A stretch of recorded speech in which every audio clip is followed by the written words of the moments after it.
As my wife and I, started a podcast in 2020 and nobody knows about it.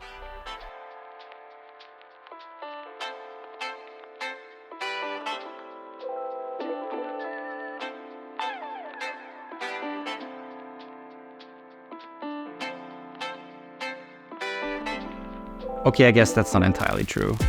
We reach our fair amount of listeners and we have people reach out to us even, which we love. We even made some friends over the course of the podcast, but let's start from the beginning.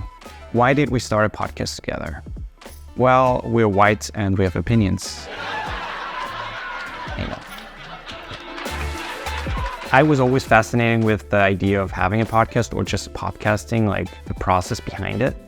And I thought it would be a cool project for us to have together to grow and to maintain. After a few days of thinking and gathering ideas, we came up with the name Translating Love, which fit super well because, she's from the US, I'm from Austria. We had our fair share of problems in our early beginnings of the relationship. And we thought that would be a nice idea. And also we had tons of topics read from the get-go. Yeah, and after that, the hard part started, like actually sitting down and recording. So down here in the basement in our home cinema, we started recording the podcast. And the reason was simple. There's almost no reverb and it's a quiet room. Now, having a natural conversation can be very hard, especially if you want it to be fun, engaging, and just interesting for obviously people to keep listening. At the beginning, we had our fair share of problems, I guess you could say.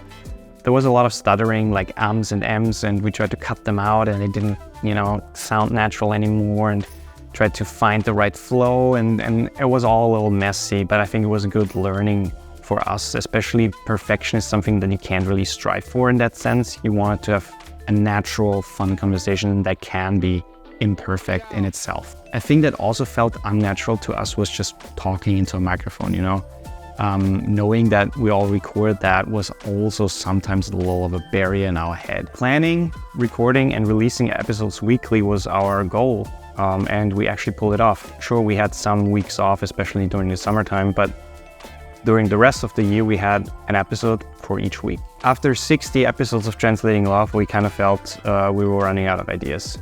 We mainly tried to do topics on relationship, mental health, sex, anxiety, and other topics that we were able to talk out of experience or have opinions on.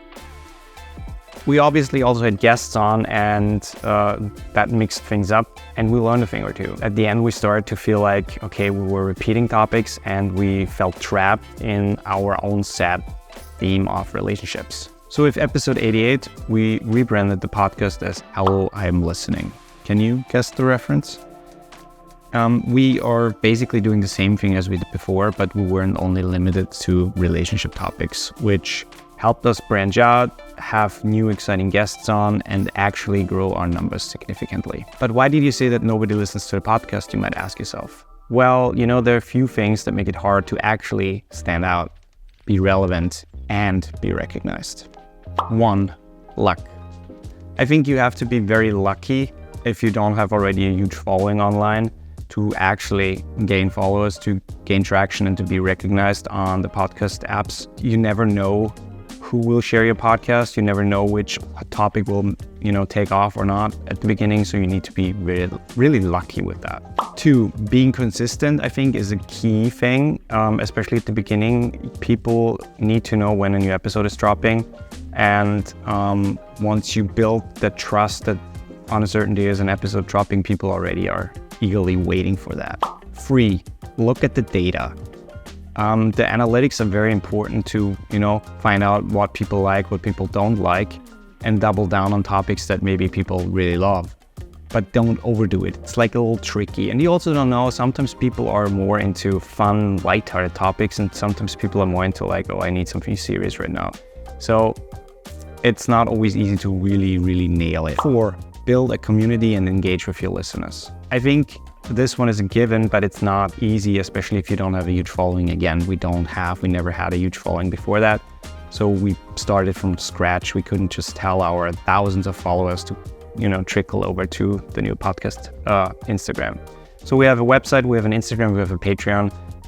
But I think it's important to just continue those things, because people, if they want to find you, they will find you. And if people want to reach out, and people reached out to us a lot, then people will do that. And it's just the best thing to hear from people how much this particular episode meant to them, how much they learned from this episode, or, come in for further questions about topics you did.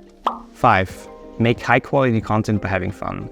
We try to have fun as much as possible during the episode. Sometimes, we're not in a perfectly fine mood, but we still want to record an episode. And sometimes we're just super bubbly and fun with each other. That also depending on the episode and topic, obviously.